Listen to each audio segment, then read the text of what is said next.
The train jolted so hard my coffee nearly flew out of my hand. What the hell? Someone shouted as the wheels screeched, sparks spitting under the metal. In the middle of the chaos stood Karen, hand still gripping the bright red emergency brake handle, chin up like she just saved the world. Passengers gasped. Some clutched their bags. Others cursed under their breath. "Lady, are you insane?" A man barked from the next car. The conductor's voice cracked over the intercom, trembling with rage. Who pulled the brake? This train wasn't scheduled to stop for another 10 miles. Karen didn't flinch. She smoothed her floral blouse, adjusted her oversized sunglasses, and declared, "I missed my stop. It was your fault for going too fast." The silence that followed wasn't quiet. It was heavy, buzzing with disbelief. A baby started crying. Someone muttered, "Unbelievable." Another woman groaned, "You risked all our lives for your stop." I swear, in that moment, the entire train turned into a jury and Karen had already lost the case. She tried to argue back. "You all don't understand. I had an appointment. I can't be late again." Her voice climbed, shrill, defensive, but the conductor stomped in, uniform stiff, sweat running down his temple from the sudden stop. His boots echoed on the steel floor as he pointed at the glowing emergency handle. "Ma'am, do you realize what you've done? Pulling that brake without cause is a federal violation." Karen scoffed. "Violation? I'm a paying passenger. Don't I have rights?" Her words rang out, sharp, but the passengers responded with a wave of groans and angry whispers. One guy even laughed bitterly. "Rights? Lady, you just cost us all at least half an hour. Some of us have flights." Karen's face twitched, but she doubled down. "So what? Everyone should be accommodating. I needed to get off. End of story." That was when the secondary twist unfolded. The man who had shouted about his flight pulled out a badge. He wasn't just a traveler. He was TSA. He looked her square in the eye and said, "Ma'am, you just interfered with interstate transportation. Do you want to explain that in court?" Karen froze. Her bravado slipped, just for a second.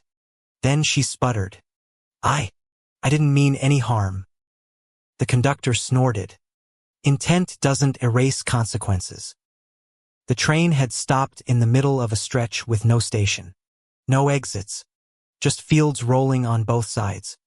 Outside, cicadas buzzed and the late summer heat shimmered against the steel. Inside, tension hung thicker than the humidity. Passengers began recording.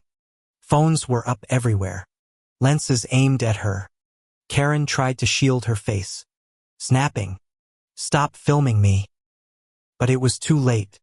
Every angle, every word, captured. The TSA officer turned to the conductor. "Protocol says she needs to be reported. We can't move until we file." Karen gasped. "Reported? For missing a stop?" I muttered under my breath. Not just missing a stop, risking 100 lives. Karen heard me and snapped her head around. "What did you say?" I met her glare and didn't blink. "You're not the only person on this train. You think your appointment is worth more than everyone else's safety." Her jaw worked. Her breath stuttered. But she didn't answer. Not directly. Instead, she hissed, "You don't know what I'm dealing with." Another passenger, a young mom rocking her baby, shot back, "We all got problems. You don't see me yanking the emergency brake just because my kid's cranky." The car erupted in nods, mutters, even applause. Karen's face reddened and she spun toward the conductor again. "Are you really going to fine me for this?" His response was icy. "Yes. Minimum $2,000. That's the law." The word law seemed to slice the air. Karen's confidence cracked. She actually stumbled back a step, gripping a seat to steady herself. $2,000. For a mistake. The TSA officer corrected her. Not a mistake. A choice. A hush spread.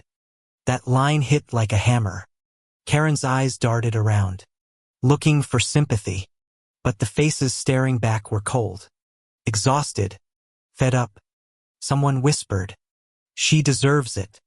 Another added, "Play stupid games. Win stupid prizes."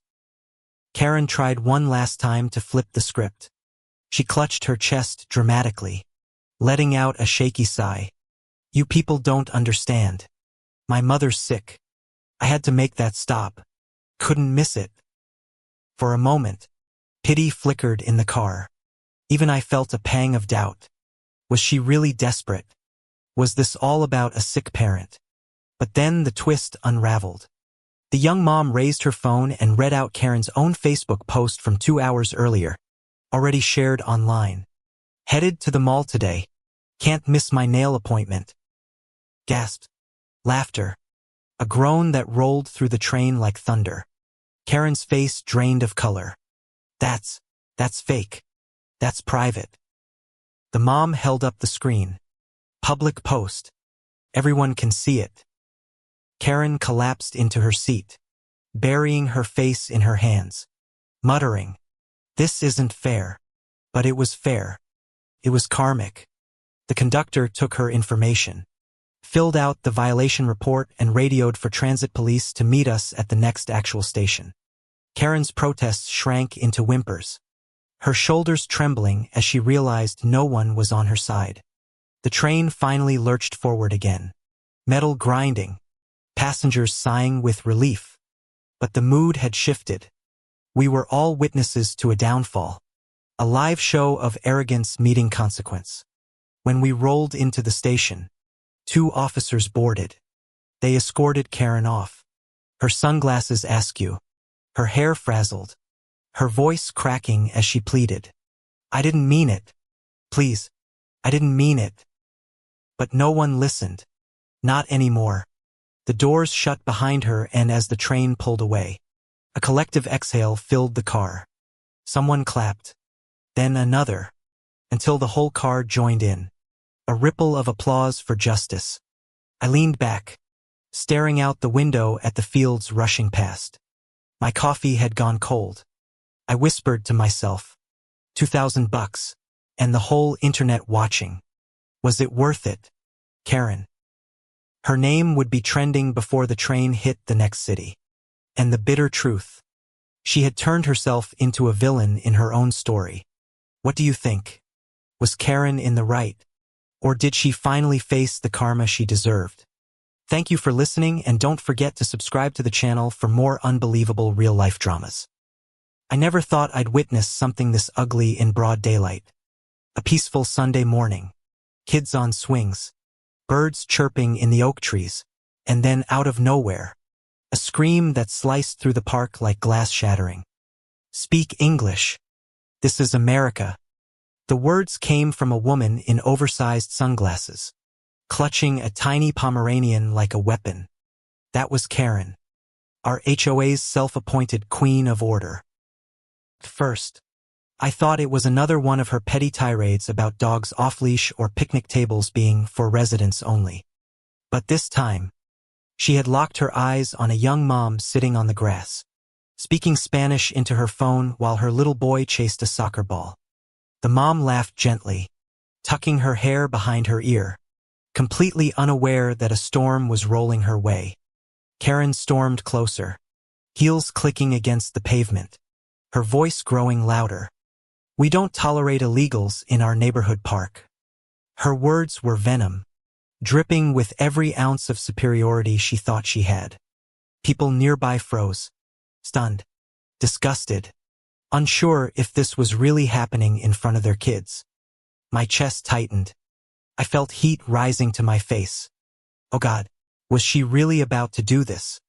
The immigrant mom lowered her phone, her brow furrowed in confusion. She responded, soft but steady, "Excuse me. I live here. Please leave me alone." Her accent was thick, but her dignity was sharper than steel. That only fueled Karen's rage. She lunged forward, yanking the stroller beside the woman and shaking it. The baby inside wailed instantly. Gasps erupted across the park. No. You don't get to raise kids here while draining our homeowners association funds. Karen spat. She tried pulling at the stroller again. That's when everything broke loose. Bystanders rushed in. 2 dads from the basketball court. A teenager with headphones. An older woman with a sun hat. Voices layered over each other. Stop it. Get your hands off her. Lady, are you insane? One dad shoved himself between Karen and the mom, arms wide like a shield. The immigrant mom clutched her baby, shaking but unbroken. Karen, red-faced and wild-eyed, screamed, I'm calling ICE. Right now. She whipped out her phone and began stabbing at the screen with manicured nails. The crowd turned ugly, but not in the way Karen expected. A teenage boy muttered, loud enough for everyone to hear, Fine. We'll call 2. Let's see who ICE picks up. His sarcasm cut like a knife. Several people pulled out their phones. Not to film. Not just to document. But to actually dial. I'm calling 911. Yeah, me too. ICE needs to hear about her threatening families in a public park. Karen froze.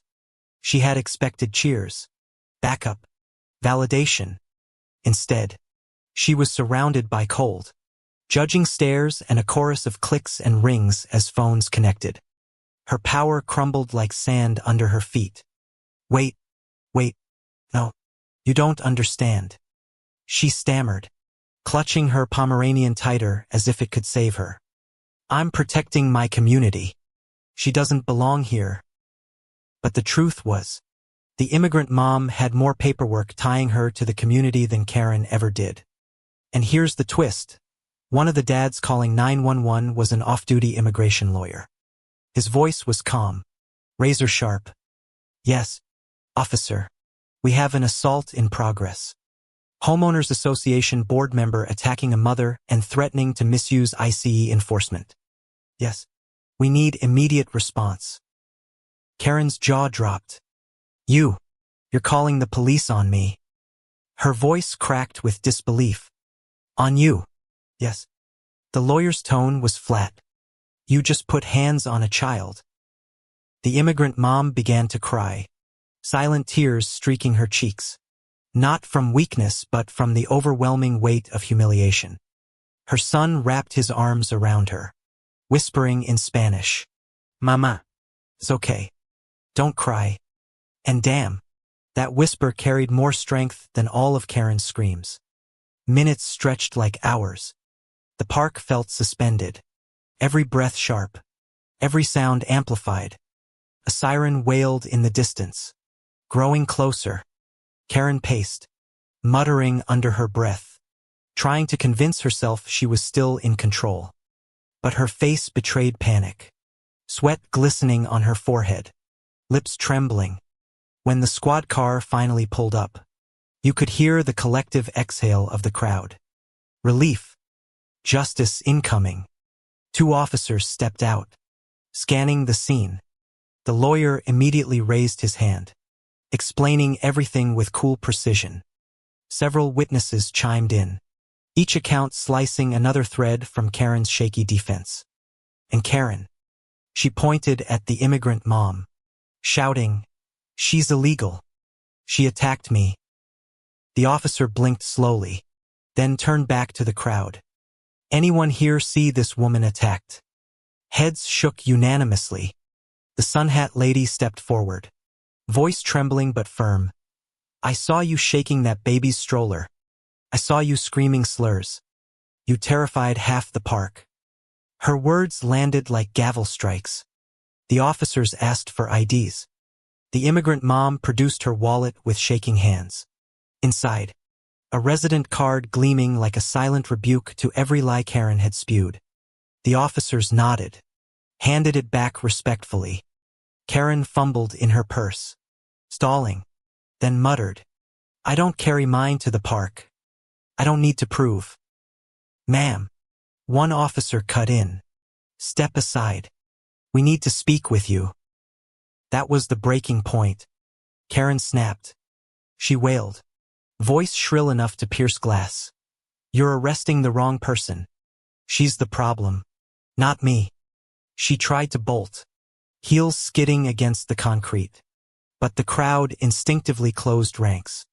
She was trapped in a ring of neighbors, every pair of eyes burning with disgust. When the cuffs clicked around her wrists, the park erupted, not in applause, but in stunned silence. The sound of the metal snapping shut was louder than fireworks. The Pomeranian barked frantically, dangling in her arms as officers guided her toward the car. She shrieked, twisted, tried to wriggle free, but it was over. Wait until the Homeowners Association hears about this. She screamed. But oh, the irony. Half the Homeowners Association board was standing right there in the park, watching in shame. The immigrant mom sat trembling on the bench, clutching her son, whispering soft Spanish words of comfort. Strangers knelt beside her, offering water, tissues, gentle smiles. One by one, people apologized, not for themselves, but for what she had endured. I stood frozen, heart pounding. The twist of fate was brutal. Karen had tried to weaponize ICE against a woman she despised for speaking her native language, and in the end, ICE and 911 both had her name recorded for assault, harassment, and hate intimidation. The very system she worshipped had turned on her. That's karma with teeth. As the squad car pulled away, a teenager with a skateboard muttered under his breath, "Guess she finally got deported." From the park, a ripple of nervous laughter rolled across the grass. Not joy, not cruelty, just release. Relief that someone so toxic was finally removed. But the story didn't end there. Word spread. Videos surfaced. Multiple angles. High definition. Voices clear as day. By evening, the clips had gone viral. Headlines screamed across social feeds. Homeowners Association board member arrested after attacking immigrant mom in park. And here's the kicker. The Homeowners Association, desperate to salvage its image, held an emergency meeting. They expelled Karen from her position, citing gross misconduct and community endangerment. She wasn't just embarrassed. She was stripped of every ounce of power she once lorded over us. The immigrant mom. She stood taller in the weeks that followed. Neighbors rallied around her, organizing playdates, fundraisers, and a petition demanding safer, more inclusive homeowners association policies. She became a quiet symbol of strength, a woman who endured hate and saw her tormentor crumble before the whole town. And me, I still replay that scream in my head sometimes. The way Karen's voice cracked when she realized the crowd wasn't on her side. The way the baby's cry drowned out her hate.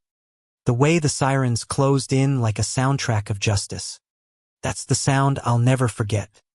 So tell me, when hate meets its own mirror, when cruelty finally eats itself alive, is that justice, or just the beginning of what we all should have done sooner?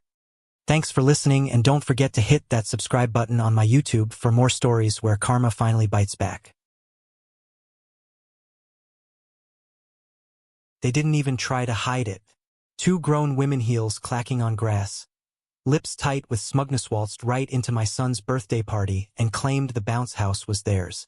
This was scheduled for our niece, the taller one snapped, arms crossed like a fourth grader trying to win an argument. At first, I thought it was a joke. Maybe a prank?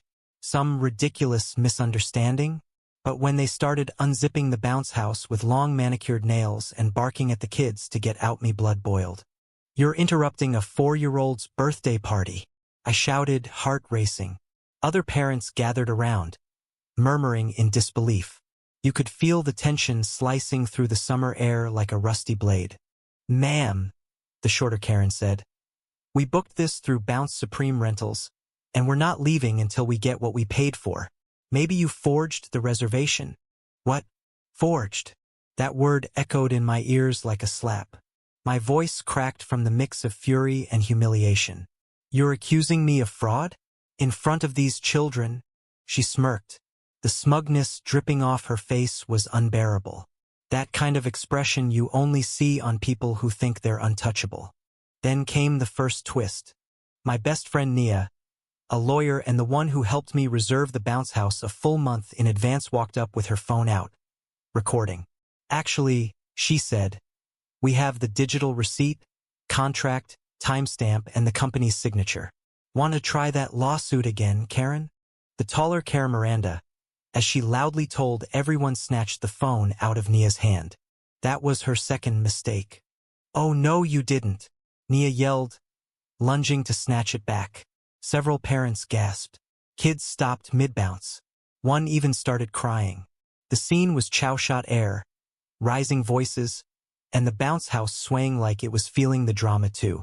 Ma'am, step away, said a voice none of us expected so soon. A local officer, called earlier by another parent, had just walked through the gate. His sunglasses glinted in the sun as he scanned the scene. We got a call about a disturbance involving a private event and potential property theft. Everyone turned toward him. You could feel the Karens getting nervous but still too arrogant to back down. We were here first, Miranda lied without blinking. Lies, I blurted out, stepping forward. We started this party at 11. I have photos, timestamps, even the damn balloon guy's invoice. They weren't invited. They're just angry because the park's shared space didn't go their way. The officer held up a hand. One at a time. That's when Nia, cool as ice, pulled up the rental contract and showed it to the officer. It had my name, today's date, and a very clear clause. No transfer or reassignment of equipment without express consent. Boom. Legal grenade dropped. The shorter Karen, Lisa, her name finally outed by another parent who recognized her from a previous HOA disaster, rolled her eyes and said, Look, we just wanted our niece to have fun. Okay? Is that such a crime? The cop raised a brow.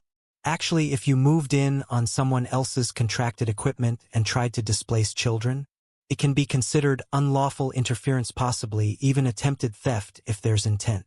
Miranda scoffed. You're joking. The cop shook his head. Not in the slightest. And since you also physically grabbed someone's phone, that's potential assault or property damage. Gasps rippled through the crowd like firecrackers. Are you going to cuff us for a bounce house? Lisa demanded, voice rising. The officer radioed for backup. You're embarrassing yourselves? I hissed, finally finding my voice again. This whole community is watching. Our kids are watching. Miranda didn't reply. She was busy trying to delete the footage from Nia's phone, her third and final mistake. Another officer arrived just as Nia shouted, She's deleting evidence. That was enough. Both Karens were restrained. The cuffs clicked, cold and metallic, and one of the kids shouted, Mommy, they're going to jail. A couple parents chuckled, more out of disbelief than humor. Phones were already out, filming, documenting. I wouldn't be surprised if it hit TikTok before the cake was cut. But here's where the twist deepened. As they were led to the cruiser, Lisa shouted, This isn't over. I'm suing all of you for defamation. Nia looked over her shoulder and smiled like she'd been waiting for that line. Counter lawsuit incoming. Hope your HOA job pays well. Turns out, Lisa was on the HOA board of her subdivision and had forged multiple community invoices in the past, something we only found out later when Nia dug up old court dockets for fun. That little act of greed at the birthday party cracked open a whole can of worms. Fraud, embezzlement, HOA violations. It spiraled real fast, and as the cop car drove off with them in the back seat, lights flashing against the bright afternoon sky, a parent whispered, Well, that's one way to end a birthday party. I sighed, laughed nervously, and wiped the sweat from my brow. Anyone want cake?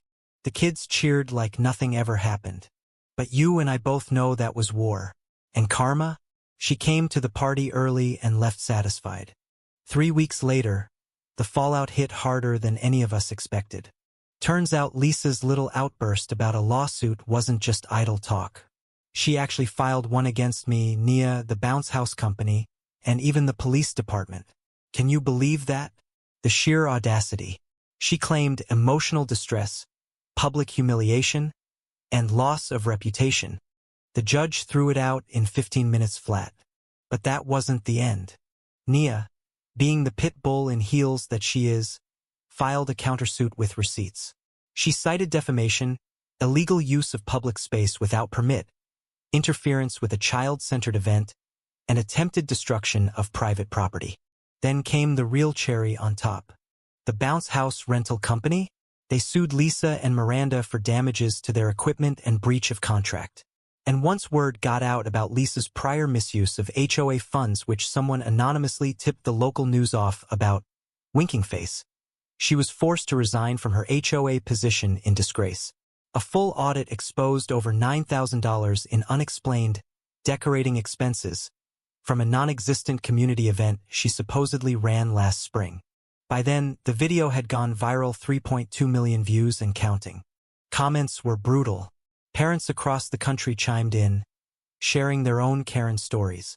Someone even remixed Lisa's infamous line, "Is that such a crime?" into a dance track. Irony? The music video was filmed at a bounce house park. I ran into Miranda at the grocery store once after that. She couldn't meet my eyes. No more smugness. No clacking heels. Just silence and a broken pride dragging behind her like a deflated balloon.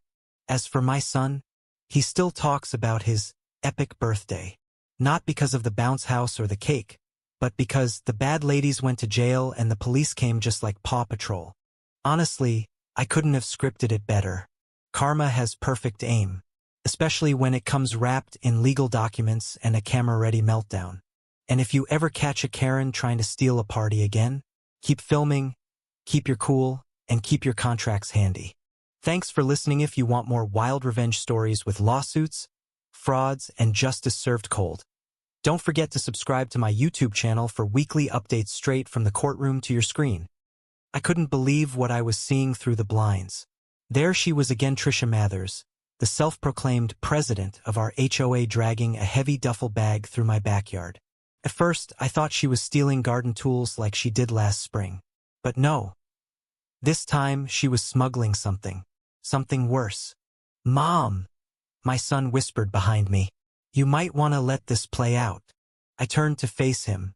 There was that sharp focus in his eyes again, the kind of steel you'd only expect from someone training to be a federal agent. He hadn't even blinked. "You think she's doing something illegal?" I whispered. He didn't answer, just nodded, slow and sure. That's when I saw the second woman, Trisha's sister, Melanie's, linking behind the shed like some low-budget spy. My jaw dropped. They were both in on it? The same two women who slapped me with a $400 fine for painting my shutters a non-regulation shade of eggshell? I felt my blood boil. Let me back up a second. These women had been a thorn in my side since the day I moved into Red Juniper Estates. You'd think paying HOA fees would at least buy you peace, right? Nope. Not with Karen Incarnate running the show. Trisha and Melanie made it their full-time job to harass everyone on the block, especially me. Something about me being a single mom who didn't take crap must have threatened their control.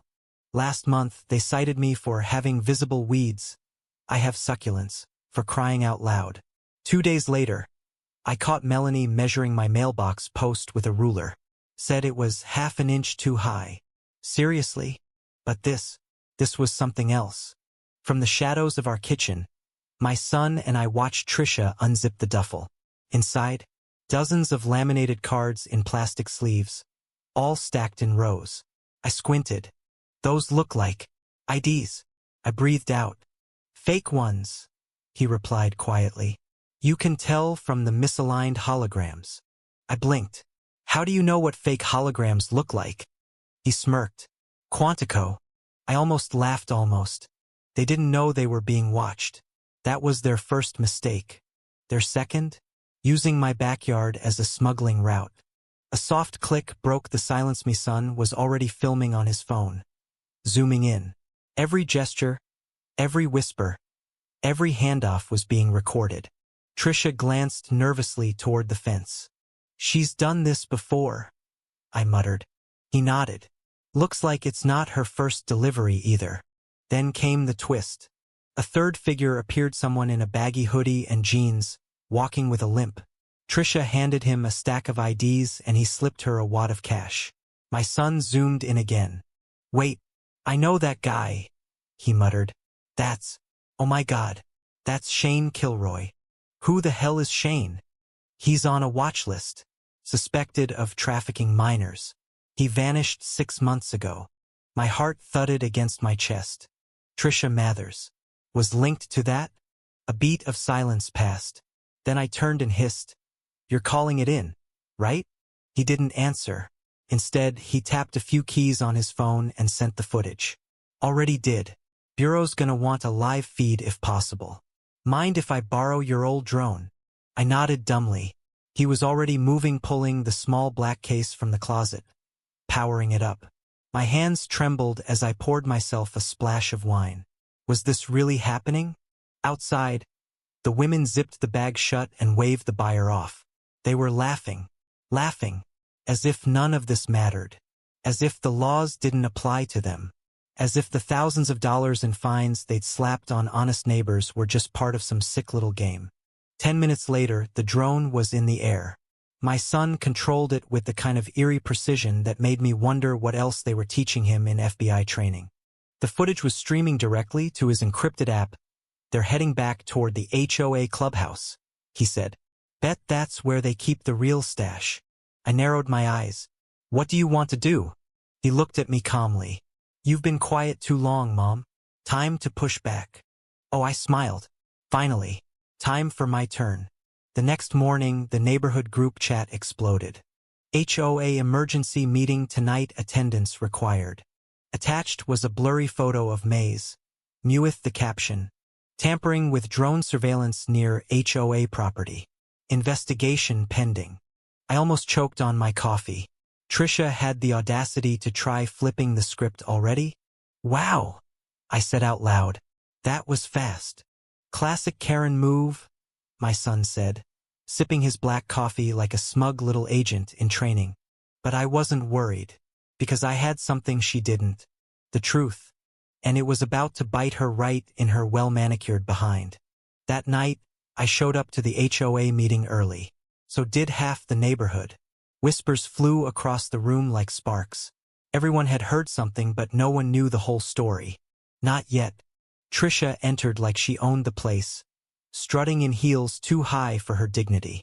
Melanie followed close behind, clutching a leather binder like it was her personal Bible. "Let's begin," Trisha announced, tapping the mic. "There have been some troubling accusations made against your HOA board. I'd like to clarify." "Actually," I interrupted, calm, steady, with a smile that could cut glass. "I'd like to show everyone a little something first." She blinked. "You what?" My son stepped forward, plugged his phone into the projector. The screen lit up. There they were. Trisha, Melanie, the ID exchange, the cash, the known felon. The room went dead silent. Trisha stammered, "This is fake. You doctored this." "Really?" I said sweetly. "That's funny, because the FBI confirmed its authenticity this morning. In fact," I paused for dramatic effect, "they're outside." Gasps. Actual gasps. Outside, the unmistakable black SUVs rolled in. Blue windbreakers. Badges. Real ones. Karen's face turned as pale as her teeth-bleached smile. "Trisha Mathers," an agent said, stepping inside. "Melanie Collins, you're under arrest for aiding and abetting identity fraud, conspiracy, and obstruction of justice." Melanie actually screamed. I just stood there, arms crossed, letting the truth land like thunder. And oh, did it echo. Trisha tried to make a run for Ithiel's, clicking wildly across the tile floor like a desperate metronome, but it was useless. 2 agents caught her at the door, pushed her against the wall, and cuffed her while Melanie collapsed into a sobbing mess. Her designer purse clattered to the floor, spilling out a handful of prepaid debit cards and another fake ID. The neighbors were stunned. Old Mr. Jenkins from Lot 14 leaned over to me and muttered, "She fined me $300 for having a non-approved mailbox." all while smuggling fake government IDs. I nodded. Karen Justice, right? Another neighbor shook his head. This whole time she acted like the neighborhood cop, and she was the criminal. The agents read them their rights right there in front of the entire HOA. My son kept filming, quietly sending live footage to his supervisor. I couldn't tell if I was more proud of him or more relieved that the nightmare was finally over. And then came the kicker. Just as Trisha was being walked out in handcuffs, she hissed at me, "You'll regret this. I have lawyers. This is harassment." I smiled without blinking. "See you in court. You're gonna love the lawsuit I'm filing for harassment, defamation, and unauthorized entry onto private property. And trespassing." She froze, because suddenly it wasn't just about the FBI or the felonies. It was about the years she'd spent bullying me and dozens of others. And I was done being quiet. As she was loaded into the back of the SUV, a few neighbors clapped. Literally clapped. Like they were at a Broadway show where the villain finally got dragged off stage. Melanie sobbed something about just doing what she was told. But no one bought it. She'd held that clipboard with way too much pleasure over the years. No mercy. That night, I poured myself a glass of wine and sat on the porch with my son. We didn't say much, just watched the stars. Then he leaned over and grinned. "You're kind of a badass, Mom." I chuckled. "Takes one to raise one." By morning, our HOA group chat had changed its name. New Juniper neighbors, no Karens allowed. I'll drink to that. If you enjoyed this wild ride of karma, corruption, and a lawsuit well earned, don't forget to subscribe to our channel for more true stories that'll leave you saying, justice tastes best when served with receipts.